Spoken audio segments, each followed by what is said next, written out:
क्रांतिगुरू लहुजी साळवे प्रतिष्ठान वर्धापन दिन व प्रतिष्ठान अध्यक्ष अक्षय साळवे यांच्या वाढदिवसानिमित्ताने निसर्ग संगीतप्रेमी ग्रुप रंकाळ यांच्या वतीने केक कापून सुगम संगीताचा कार्यक्रम आयोजित करण्यात आला होता.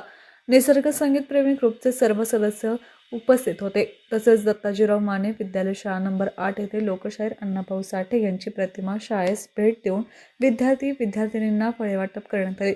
लोकशाहीर अण्णाभाऊ साठे स्मारक राजारामपुरी मातंग वसाहत येथे क्रांतिगुरू लहुजी साळवे यांच्या प्रतिमेस प्रतिष्ठानचे विधी सल्लागार सिटी क्रिमिनल बारचे अध्यक्ष ॲडव्होकेट दत्ताजीराव कवाळे सो यांच्या हस्ते पुष्पहार अर्पण करून अभिवादन करण्यात आले. क्रांतिगुरू लहुजी साळवे हे महात्मा फुले यांचे गुरु होते. तसेच पाण्यासाठी पहिला हौद सुरू करणारे तसेच मुलींसाठी पहिली शाळा स्थापन करणाऱ्या सावित्रीबाई फुले याही लहुजी साळवे यांना आदर्श मानत होत्या. तसेच सत्यशोधक चळवळीचे आधारस्तंभ म्हणून लहुजी साळवे प्रसिद्ध होते. याप्रसंगी दावीद भोरे यांनी मनोगत व्यक्त केले.